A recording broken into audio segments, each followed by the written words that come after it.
Who was first in round two? I think it would be Linda. I did the opening first, then she took the first question. Mike. But you let Robert's question was last. That was Noreen. Yeah. So it's Linda. So I actually got it right. Okay. So, Linda, how are you qualified to be a supervisor? That's a fantastic question. And unfortunately, I feel like the problem with taking a break is you lose about 15% of the audience members. So thank you to those of you who are sticking with it. So I actually covered county government up close and personal for 5 years. And during those 5 years, I really truly saw the sausage being made and know the ins and outs of all of the different departments. I sat through my fair share of supervisors meetings, Board of Zoning Adjustment meetings, and Planning Commission meetings. And so through that, as I mentioned earlier, what I really saw was a repeated lack of community engagement and a lack of transparency, which is what drives me to run for this office. Having seen up close and personal the failings of county level government, and then also actually having lived in unincorporated Sonoma County for the past 10 years. And as a resident of the unincorporated Russian River Valley, I can tell you that it can sometimes be very frustrating when you only have one local representative and when they are only one vote out of 5. Sometimes it feels a little bit like taxation without representation because you're out there, all alone and unincorporated, and quite frankly, the votes are concentrated along the 101 corridor, which is why all 5 of our sitting supervisors actually live along the 101 corridor. And so I actually feel in many ways that the interests of rural, unincorporated Sonoma County have been underrepresented on the Board of Supervisors. And I think that experience of actually being bound by the zoning policies of unincorporated Sonoma County, of actually being responsible for the maintenance of a septic system, this actually gives me a very unique insight into what it's like to live in unincorporated Sonoma County, which then advises how I would govern, which is from the ground up. It's about being out in the community. And I've also actually been a policy advocate for the past 9 years. So I've advocated on behalf of small family farms. I've worked with PRMD on different ordinances that they have issued and have pushed back against some of the ordinances that were quite frankly developed behind closed doors without community input. And so I'm running for supervisor because I want to change that process and involve the public in these decisions. Noreen? Thank you. This is a really good question, and I want to address a few things that the Board of Supervisors is responsible for that I have a lot of experience in doing. Let's talk about land use planning. You know that the board is responsible for administering the zoning code and the general plan, and for approving all land use development in unincorporated areas. And once they're approved, they never go away. They're there for generations. I've spent 3 years on the Santa Rosa City Planning Commission dealing with the California Environmental Quality Act, the zoning code, and the general plan. I spent 8 years on the Santa Rosa City Council dealing with transportation issues, dealing with urban growth boundaries, dealing with community separators, dealing with urban development and housing issues, particularly with an emphasis on affordable housing. The Board of Supervisors also administers a great number of health and human services programs, including food stamps, foster care, in-home supportive services. I mentioned Obamacare and Healthy Families, which is health insurance for low-income children. I've worked on all of those issues in the state. Those are state-funded, county-administered programs. Balancing budgets. The county has an extensive budget, as does the Sonoma County Water Agency, by the way, and supervisors are directors of the Water Agency. They are also directors of the Open Space District, which has its own budget. I was the chair of the budget committee for the entire state when the Great Recession hit. It was my job to cut 1/3 of state expenditures while continuing to fund our schools and to keep our state parks open and to continue the services to seniors and to continue caring for foster care and continue programs such as HIV/AIDS prevention.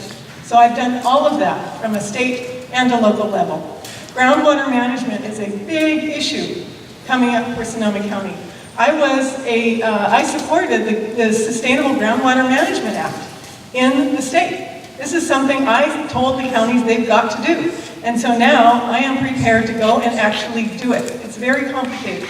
The local coastal, all right, time's up, but there's a lot more, and I think that experience matters in this kind of a complicated job. Thank you. Would you like a minute, and then she'll get an extra minute, because I'm sure we could both talk another minute about this. Okay, that's fine. All right. One thing that I would like to say is that I think that we really need to bring science into government and really start to make data-driven decisions, not decisions that are made based on flicking your finger and sticking it into the wind and seeing which way the political winds are blowing, which is sometimes how decisions are made at the county level. So actually what I studied at Stanford, I went through the Earth Systems program, which is an interdisciplinary environmental sciences-based policy development major.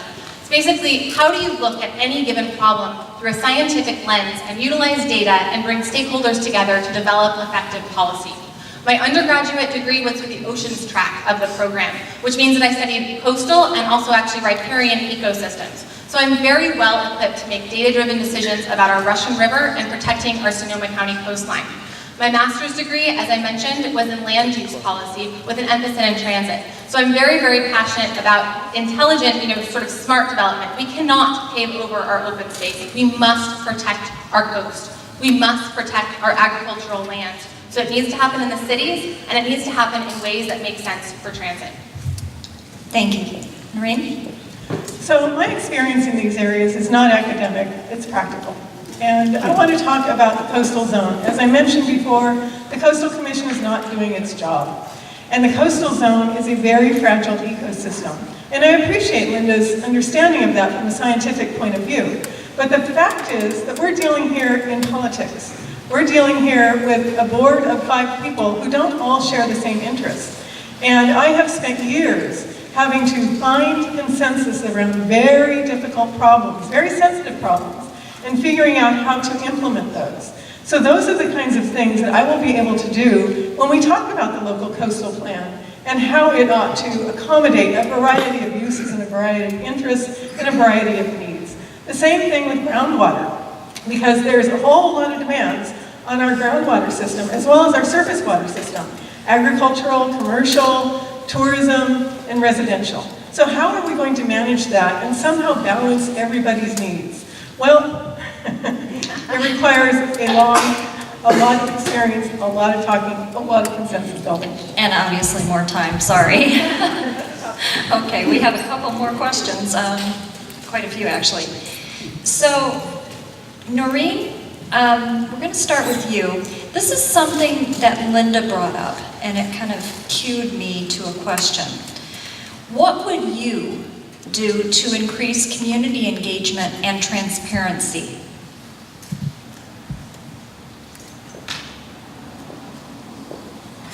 So for the transparency issue, I actually have a specific proposal, and that is I would require lobbyists who are doing business before the County of Sonoma to register so that you all know who they are and whose interests are involved here. And we have a number of lobbyists that are operating in the County of Sonoma, and I doubt you could name a single one of them. The other thing I would do is require each of these registered lobbyists to file a semi-annual report and report to the public whose campaigns they are contributing to. Now this didn't come out of my brain, this is actually state law. This is what is required of lobbyists in the state capitol, but we're not doing it here in the County of Sonoma. We are doing it in the city of Santa Rosa and other communities, but for some reason the county has not seen fit to adopt these rules. I would also adopt voluntary campaign finance limits. And we did that at the state. If you didn't adopt the voluntary expenditure limits, you didn't get your ballot statement printed. So that's something we can do for the County of Sonoma as well. And that will help get this big money out of politics that we're all hearing about, and it will increase the amount of transparency so you folks all know who is funding the candidates that you're voting for. With respect to community engagement, this is a very interesting 5th district. It's very diverse. It goes from the southwest part of Santa Rosa through Sebastopol, all through all of the river communities, the mountain communities, and the coastal communities. So one of the things that I started doing when I was in your state representative is I did electronic town halls. So you didn't have to come out of your living room. You could log on and actually ask your questions and get them answered via television. The other thing I want to do is have the Board of Supervisors meet at different areas throughout the county every year. The Coastal Commission does this. You remember on the beach fees issue, they actually met in Santa Rosa, so we could all go and talk to them. So I think the Board of Supervisors should meet at least once a year in each district.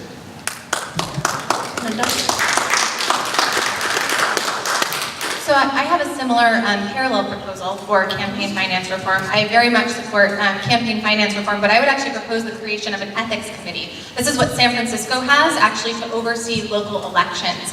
And one of the frustrating things is that when you're running for office, people jump into the race and spend a tremendous amount of money to oppose you. I've actually had $100,000 spent by special interests to oppose me. And the way that they've filed paperwork has been improper on a number of levels, but unfortunately, if you file it with the FPPC, it's like sending something into a black hole. You never hear back. We need a local agency to be able to respond to misinformation and improperly filed campaign paperwork. So I think that's very important. With respect to community engagement, it's a huge passion of mine, and again, the primary reason that I'm running for office is to increase transparency and community engagement. I would like to see an annual series of town halls held all around the 5th District, and this is actually something that I modeled as a candidate. We had a series of 6 town halls and went out everywhere from Bodega Bay, there was one in Sebastopol, Santa Rosa, we were up in Cazadero and Timber Cove, and it was fantastic. Because actually what I want to do as a supervisor is not just sit in Santa Rosa and legislate from on high, it's to actually be out in the community, working with you and soliciting your input and your feedback, and then bringing your ideas to the Board of Supervisors. I'm a community organizer at heart, and that's what I've been doing for the last 9 years. I was executive director of Sonoma County Farm Trails and managed a membership organization and rallied farmers for causes. And so I would really like to use that skill set to bring public pressure to the Board of Supervisors to get things done. And I also believe that my Community Improvement District concept, which I detailed earlier tonight, will also really help with community engagement. For the first time, we could actually have local elected representation for the Russian River that was speaking specifically for the Russian River, and not just as a top-down supervisor that has to balance the interests of a tremendously diverse and very geographically disparate district. And then we would also have one for the Sonoma County coastline. Okay, thank you. Don't go far. Okay, this another audience question. If you do not prevail in your bid for supervisor, how will you continue to be engaged in the 5th District issues? That's a fantastic question. And actually, really my passion is land use policy and also sustainable agriculture. And I will be an advocate for that for as long as I live. I actually would like to, at some point, return to the nonprofit realm. As I mentioned, I was the executive director of Sonoma County Farm Trails, which is benefiting small family farmers. It was actually formed by a bunch of organic apple farmers back, I think, in the 1970s. So it's been around for a long time. One of the county's actually oldest nonprofits. And so I would really look forward to continuing to advocate for small family farms, and specifically for diversity in agriculture.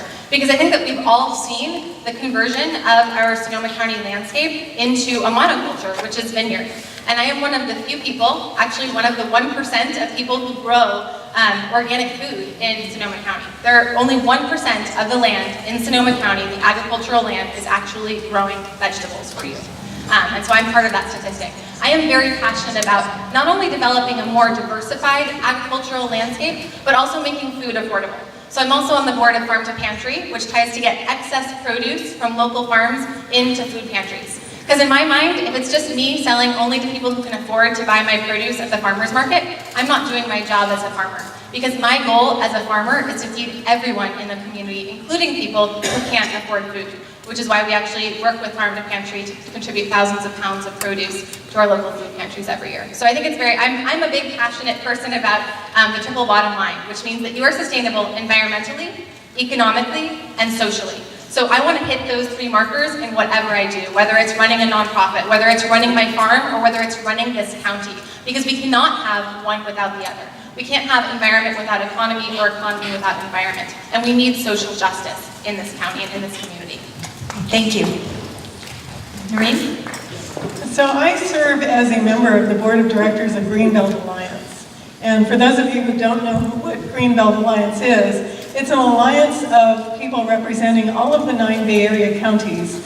And the work that we do is specifically to encourage city-centered growth, which we've talked about a little bit tonight, to encourage transit-oriented development, again, which we talked about a little bit tonight, and the preservation of our local agricultural lands, our open spaces, and our parklands throughout all of the 9 Bay Area counties. So this is work that I actually began in 1993, and work that I have never stopped doing up until now. and work I will continue to do in the future, no matter what happens. Because this is my home. I have lived in Sonoma County since 1982. I grew up in the East Bay Area, so the Bay Area has always been my home. And I have seen it change. I remember before the freeways were built. I remember when Santa Rosa was a tiny little town. I remember when Sebastopol was barely even a dot on the map. And we've changed significantly. And the reason we have not grown like San Jose and Los Angeles and all these other communities we can name in horror is because all of us collectively had this vision 20-some years ago of what we didn't want to be, but equally what we did want to be. And we're not alone. The entire Bay Area has similar visions. So we're working collectively together, and we work with the agricultural community and we work with the development community to make sure that we retain what's best of our 9 Bay Area counties. And I'm completely devoted to that work and will continue it. And then just briefly, one of the other things I've always done is rescue animals. And I always have a rescue dog. I have one now that I rescued 2 years ago, and that's work that I would love to continue doing and am very devoted to doing, and something I think is really important. Thank you. I have just one rebuttal, 1 second. We rescue roosters on our farm.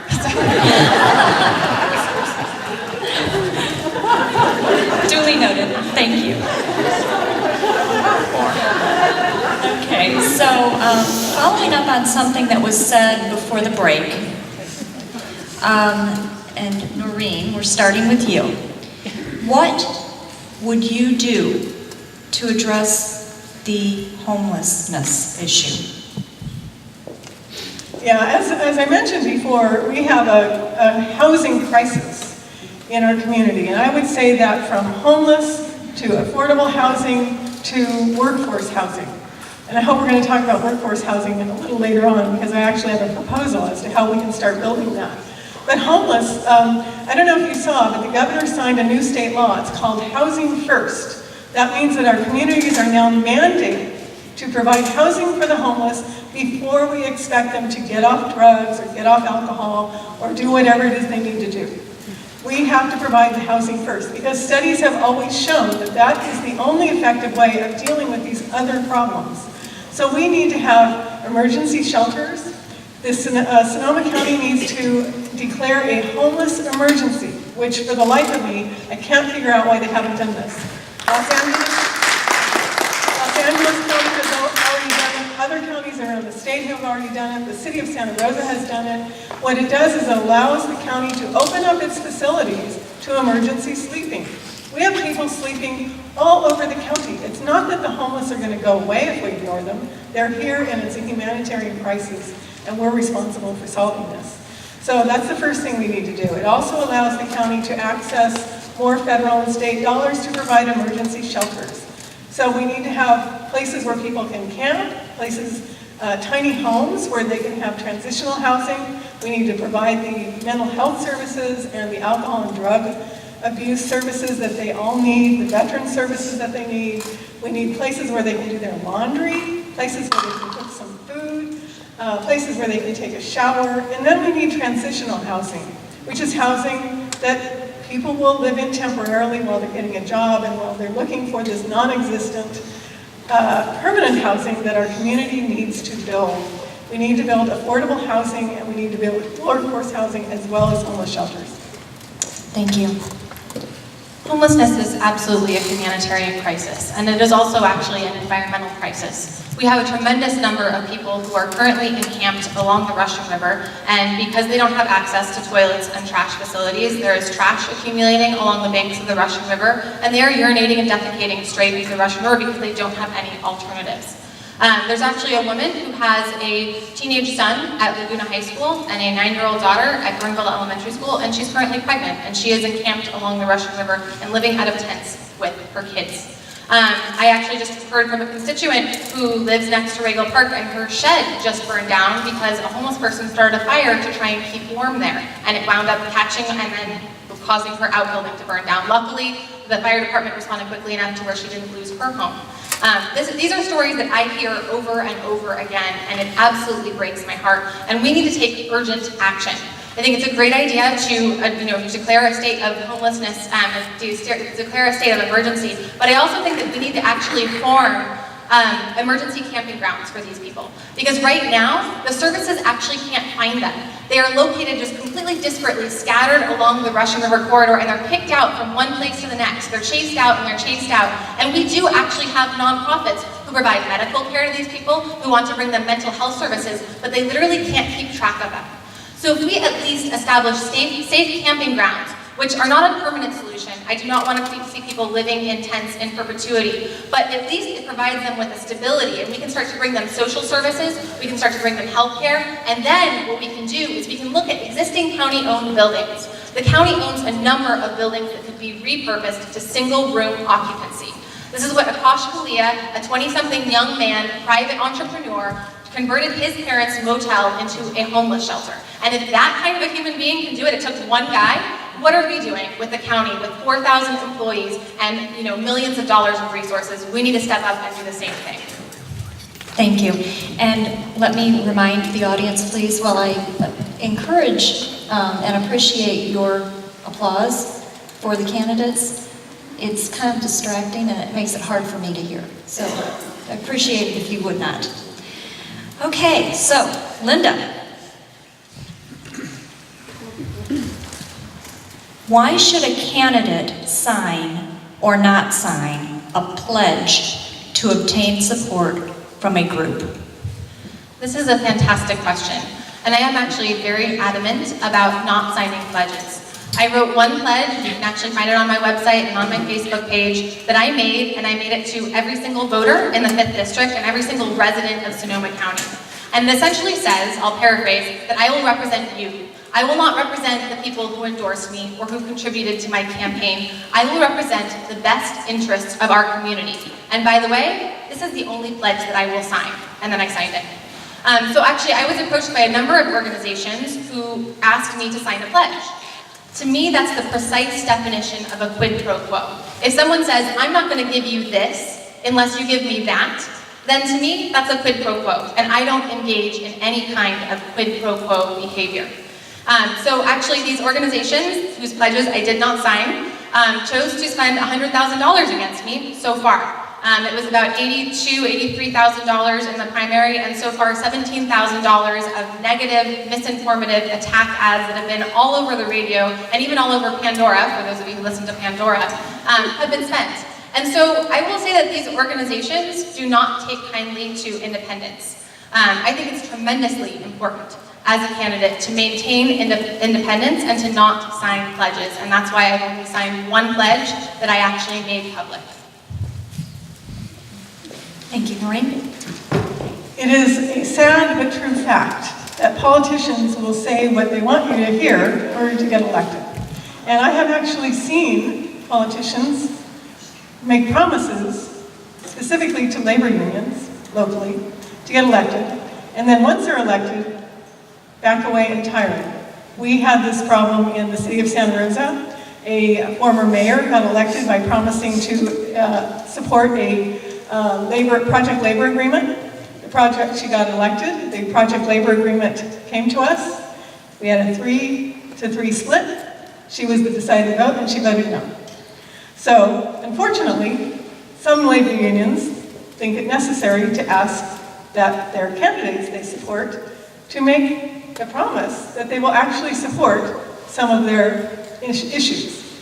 Now, this particular one was Service Employees International, and what they wanted candidates to commit to was to essentially uphold the right of labor unions to organize, or workers actually, because they're already organized. They want candidates to agree to uphold the right of non-unionized workers to organize, which is guaranteed by the United States Constitution, the National Labor Relations Act, and the California State Constitution. Now, I have taken the oath of office, I believe, 8 times. I have never done a single thing contrary to that oath of office. I have represented you, depending on where you live, for 21 years. I have always represented your values, and I believe one of your values is to protect working men and women. I believe one of your values is to support the 40-hour work week. and to support wages for overtime. And I believe that you oppose things like child labor. So I am very proud of my labor union support. I'm proud of the work that I have done on behalf of average men and women in this community for many years, and I will continue to do that. Would you like to respond? Yes, thank you. I will just say that I think the pledge process is a corrupting sort of influence. And I have sat down actually with members of SEIU who have called me up and they've said, you know what, I'm getting tremendous pressure to support your opponent because they say that you're anti-labor. And I say, absolutely not. I am not anti-labor. I am just anti-pledge. And I actually sat down and had a fantastic conversation in my office in Sebastopol with a new mom who was on leave from the county work. She's a social worker. And she said, you know, it really doesn't bother me that you signed the pledge. Because I actually was part of the negotiating team, and I actually saw that they take that pledge and they take it to the supervisors and they say, why aren't you representing me better at the negotiating table?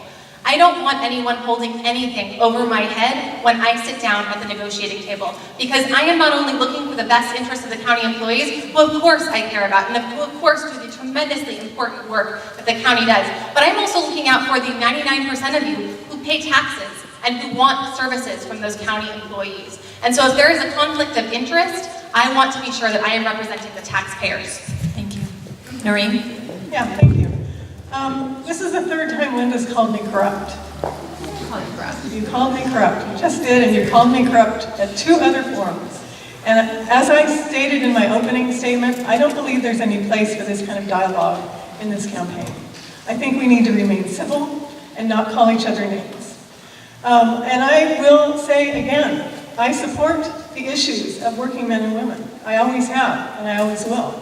It's one of the reasons I have served for so long in public office, because I believe that power doesn't give up anything without a struggle. And working people are always struggling for their rights. We are always fighting to protect the environment. We are always fighting to protect the average men and women in this community. That's what I have always done, that's what I will always do, and that's why I'm in this race. Okay, I was going to save this question, but I think it's appropriate now. Noreen, your turn to open us. So we are going to invite both of you to pose one question of your choice to your opponent.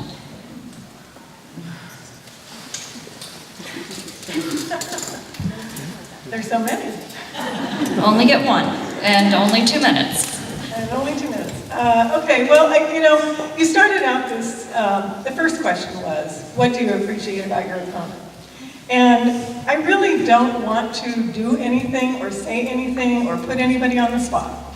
So I guess what I would ask, Linda, is just perhaps describe to us what it is you plan to do, how it is you plan to handle being in office with the people that are supporting you. I know it's not easy. I described that I voted for the farm worker overtime bill, and even though I've worked with the wine industry throughout the state of California, they're now opposing me. It's not an easy thing to do. I have worked with the realtors who support you on various issues in the state capitol. But because of rent stabilization, they oppose me and they're supporting you. So I guess the question I would ask is, really, having not experienced this before, and you haven't, how do you plan to deal with those issues that come before you that are being brought to you by people who have supported you? I think that's a fantastic question, and I actually think that you answered this question way back in the primary, one of the candidate forums, where you said, you know, at the end of the day, what you do as a public servant is you read through the information and you look into your heart and into your soul, and you vote with every ounce of integrity and passion that you have. And I think I might have added the integrity and passion part because I also had a poetry degree from Stanford, so I kind of editorialized a little bit. But I think it's incredibly important to remain true to your values. And I'd actually like to share a little bit about who's supporting me, because I figured you'd bring it up at some point. And these are the current statistics as of today. I have more than 770 individual campaign contributions. 392 of those contributions are $100 or less. 519 of those contributions are $250 or less. And 614 of those contributions are $500 or less, and that's cumulative, so don't add those up because it will be more than 770 if you're a math whiz. Those 770 people do not agree with one another. And I have assembled one of the most diverse coalitions of support for a supervisorial campaign, as far as I can tell, ever. It's not very often that you see, the Farm Bureau and absolutely, rabid, extreme left-wing environmentalist activists supporting the same candidate. And yet I have built a tremendously broad, diverse array of support. Actually, our campaign team is made up of a bunch of 20-somethings and 30-somethings who have never even become involved in politics before, but are inspired by this idea of a more participatory democracy, of someone who's not just going to work within the existing system, but that's actually running to change the system and to make things more transparent and more engaged. So at the end of the day, I would say that my answer is exactly what you've been doing for the last 20 years, because you've actually accepted contributions from the California Apartment Association, who's now opposing, rent control. And that is that you have integrity, you have a spine, you care about certain people, you care about the people who are in your community. And that's what you do. Thank you. And you ignore the red. I'm not sure how to handle this. Would you like to respond? Or would you like to ask your question? I will just say thank you for the compliment, because that is something I have always endeavored to do, is have a spine and vote by a set of values. And that's something that I actually mentor a lot of new people who are kind of like deer in the headlights when they have to make their first difficult decision, is identify your own core values and make a decision accordingly. So I appreciate that you understand that. Okay. And it's time to ask your question of your opponent. My question will be, I run a campaign that's very much focused on let's work together and let's bridge opposing interests, because I think that's really in the best interest of the community. So my question to you is, if you are elected in November, how will you reach across the aisle to people who opposed your candidacy? Also a good question, which is something that I've done for many, many years. I talked about how I was chair of the budget committee and had to cut 1/3 of the state expenditures over a 2-year period, 1/3 each year. And it required at that time a 2/3 vote to adopt a budget in the state capitol. And we had less than 2/3 Democrats, and so that meant I had to reach across the aisle and get agreement from my Republican colleagues to cut things that they cared about. And I had to reach within the same aisle to my Democratic colleagues and get their agreement to cut things that they cared about. So it wasn't easy to do. It takes a lot of discussion, a lot of listening with compassion, a lot of trying to find common ground and common goals, and sometimes trying to find creative ways to reach those goals, particularly when you don't have money to throw at the problem. Similarly, as I mentioned, I worked with the wine committee, or actually I chaired the wine committee in the legislature. And one thing everybody can agree, no matter what side of the aisle on, is a good glass of wine. So I used to have monthly dinners at my own home, and I would bring a winemaker up from usually Napa Valley, because I represented Napa Valley, and we would sit together, 3 Republicans and 3 Democrats, and we wouldn't talk policy, we wouldn't talk politics. We'd talk food, and we'd talk wine, and we'd talk families. And what I've discovered over the years is you gotta create relationships. And I've been in this community for many, many years, and I have these relationships. I have worked with almost all of Linda's supporters in the past. There are issues that divide us in this campaign. But as we know, once this campaign is over, we are all one community. All one community. We're not Democrat, we're not Green, we're not Republican, we're not Decline State. We are Sonoma County. And so when the politics is over, when the signs come down, when the mailers are all recycled, that's it. That's the end of politics, and then we're into policy and community and consensus building. Thank you. Thank you very much. Okay, moving forward. Another issue near and dear to our hearts. Noreen? Linda? Sorry. According to the Sebastopol Police Department, traffic issues are the single greatest problem requiring police intervention in Sebastopol. What will you do as a supervisor to reduce traffic congestion in downtown Sebastopol? That is a fantastic question.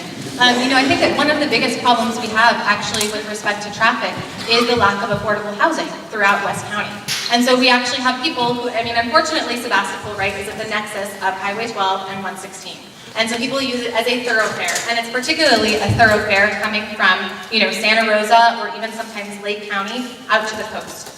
And so I think that the more that we can work on creating live-work communities where people can afford to live in the communities that they work in. There's actually a sort of hot topic that recently came up in Guerneville. There's a proposed large-scale resort in Guernwood, and it sort of had everybody in an uproar over Facebook. And so there was a conversation coming out of that about how are we putting in a 100-room resort when we don't have any places for our residents to live, when the people who will work in that resort will not be able to afford to live in Guerneville. So, in my mind, looking at something like inclusionary housing, which is something that we've brought up in the past, for actual commercial developments, as opposed to just residential developments. So say if you're going to build a hotel, where are the workers going to live? Guess what? That might actually be your problem, not the problem of the community who then suffers under the impact of commuting from perhaps Lake County or Mendocino County where they can afford to live. I do not want to create a community of haves and have-nots, of people who can afford to live here, and then the people who work here and can't afford to live here. And I think that we're increasingly seeing that, particularly with, as we have second homes that are being bought up that are not even filled with housing. So in my mind, I really think that we need to start creating more live-work communities to address the affordable housing piece, and that will actually alleviate some of the commuting traffic on our roads. Thank you. So, traffic within the city limits of Sebastopol is within the sole jurisdiction of the Sebastopol City Council, and I see my friend Sebastopol Mayor Sarah Glade-Kearney here, so I'm not going to step on her toes, but I will say that I believe the county's Board of Supervisors has a role to play in working with local council members wherever they happen to be within the county to try to alleviate traffic, because there are other means of getting around cities or without having to go through cities to avoid them. The other reality is that much of the traffic in Sebastopol is caused by the existence of an intersection of two state highways. So it's a state highway, it's not a local highway, it's not a county road, it's not a city road, it's a state highway. So the other thing that the county supervisor can do is work with our state representatives, work with Caltrans, work with Senator Mike McGuire, work with Assembly Member Jim Wood, and find out, are there other ways of finding places for that traffic to go. Truck traffic, for example, can be routed through other places. Now, we don't necessarily want to impact other neighborhoods, though, by truck traffic. So it takes a whole regional area study of where the traffic is going and where it is originating to figure out where it ought to go. But this being a city decision as far as how they manage their transportation, I don't want to step on their toes. But I'm almost out of time. But alternative transportation has been something we have worked on here collectively for many, many years. Building the Joe Rodota Trail, it didn't just appear. It took a number of us to figure out and get the right-of-way and to actually lay the plans to build that route. We need to do a lot more of that. We need to make sure that bike routes and pedestrian routes are connected to bus routes. And we need to make sure bus routes are connected to the SMART train. And the SMART train needs to connect to the airport and to the ferry. It all goes around. Thank you very much. Unfortunately, we're running out of time here. And because there are so many questions and so many things that I know you want to get across, I propose that we have 3-minute closing statements instead of 2. And as determined by the coin toss earlier, Noreen, you start us off with our 3-minute closing statement. Great. Thank you, and I appreciate the extra time because I think there's some issues that we really didn't talk about. And I want to talk about those now. I mentioned workforce housing. Workforce housing is one of the biggest needs that our community needs. Workforce housing is housing that is actually market rate, but it's on the lower end of the market. And it's usually affordable to people like teachers, nurses, firefighters, all the people that we want to be living in our community. But it takes some creative thinking to get investment in our workforce housing, because most developers are profit-driven. God bless them, that's the American way. And they don't usually want to build the lower-end market rate housing. So what I've proposed is that Sonoma County invest some portion of its $2.3 billion in pension assets in building workforce housing. We are already investing funds like this in other communities, to build housing in other communities. There is no reason why we can't do it here. It's being done by the nation's largest labor union, the AFL-CIO. It's being done in places like Glendale, and San Mateo, and Los Angeles. It's being done in London. It's being done in Minneapolis. It's being done in Toronto, Canada. There is no reason why it can't be done right here in Sonoma County.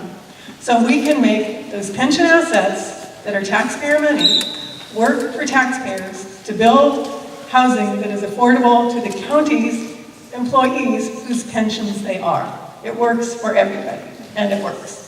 So these are the kinds of ideas that I would like to bring to the Board of Supervisors. I've talked a lot tonight about my experiences in the state capitol and here in local government for 11 years.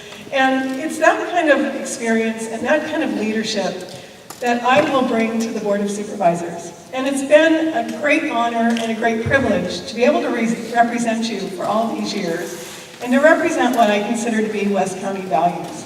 It isn't always easy to stand up for people that I described in my opening statement. For seniors, for children, for women, for the disabled, for the poor, for immigrants.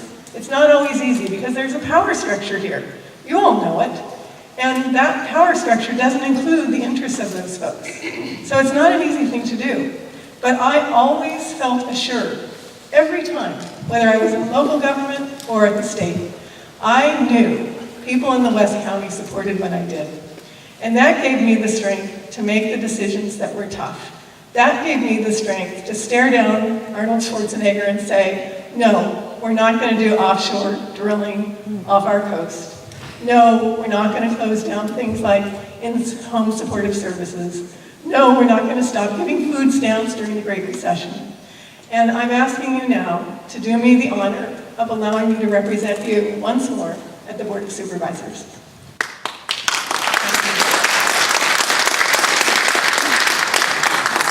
Okay, Linda. Okay, I'm going to try and do 1 minute on response to the pension proposal that Noreen mentioned, and then 2 minutes on my closing statement. So there actually are a number of reasons why it's a very bad idea to invest the pension system into workforce housing. The reason that there is no workforce housing in Sonoma County is that it doesn't make money. The reason that the pension fund is currently invested in real estate in Texas is because real estate in Texas makes money. We have a pension system that is predicated on a 7.25% return on investment. You will never come anywhere near that if you invest in workforce housing locally. It sounds like a fantastic idea in sort of a t-shirt slogan kind of way, but when you look at it, it could actually bankrupt our pension system or create a massive amount of tremendously unaffordable housing. Those are really the only two options. You have to look at this through an economic lens, and our economic lens needs to say, we need this pension system to be solvent. If it isn't, the taxpayers are on the hook. I am running for office because I want to bring new ideas and a fresh perspective to long-standing problems. And I actually want to invert the power structure that has existed for so long in Sonoma County. I want to actually turn the whole government inside out and bring the public to the table. What I see at the County of Sonoma is that so many times the decisions are essentially made by the time they have some kind of a community forum or a town hall. By that point, the staff report has already been written. Most of the planning commissioners have already settled on what they're going to do, and it's really, truly too late to turn the tide. If we engage the public early on in the process, it's messy, it takes longer, but it's the right thing to do. And sometimes you come up with fantastic ideas. For instance, through our town hall series that we hosted, a gentleman in the Santa Rosa Forum stood up and said, "Have you ever heard of Vision Zero?" I said, "No, what's Vision Zero?" He said, "Well, it was pioneered by Sweden in the 1990s, and it was passed by San Francisco in 2014, and it's setting a target for 0 traffic fatalities for the entire county. You bring together a task force of Caltrans county transit, the city of Santa Rosa's transit department, and then community representatives, including bicycle representatives and pedestrian representatives, to set a vision for how to make our county more safe. And given the number of traffic accidents that we've experienced in the last 2 months, that sounds like a pretty fantastic idea that I never would have thought of if I hadn't held a town hall in Santa Rosa. So what I'm asking you to do, I would be honored to earn your vote in November, but more than that, what I really want is for you to participate in the process of government. I know it's so easy to be cynical. It's so easy to kind of want to ball up the newspaper and either throw it as a fire starter or put it in the recycling bin, because that's how I felt for a long time. I felt like government was them, and I was stuck over here as this sort of unheard from constituent. I don't want that to happen. I don't want anyone to be forgotten, and I want to invite every single one of you here sitting tonight into the process of government. Thank you so much for your time, and thanks for sticking with us to the bitter end.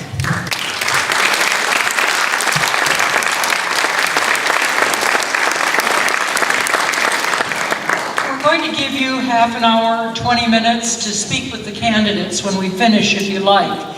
Allow me just a couple of minutes to make a few comments. I am a proud member of Sebastopol Sunrise Rotary, and it is that organization that has brought you this debate tonight. We hope it is the first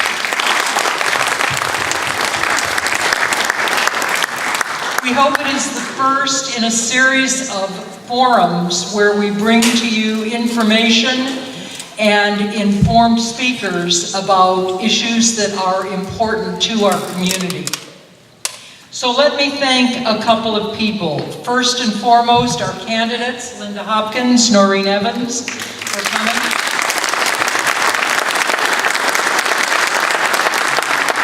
And for facing some tough questions. We appreciate that. I want to give a special thanks to our moderator, Gina Chanel. It's been a pleasure to work with you again. I want to thank the Sebastopol Community Church, and especially, is Karen here tonight? No, I don't see her. To Karen Cedar, who has been so helpful in letting us set this up.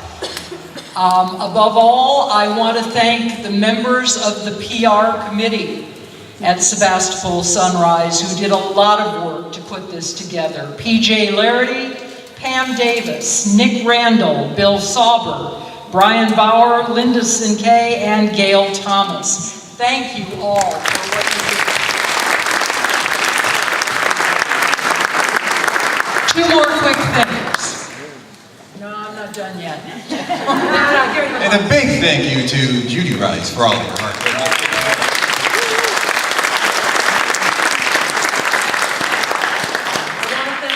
I want to thank one more group of people, and that's all of you, for being interested enough to come to weigh the issues. Please vote however you like, but vote. And I'm going to leave you with one more quote, and it has nothing to do with the candidacy. I just like the quote.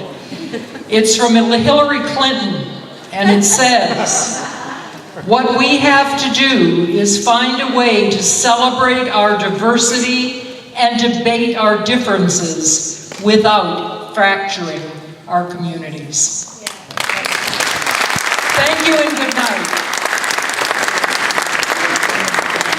But stick around, there's more cookies, there's more candidates, and there's more to talk about.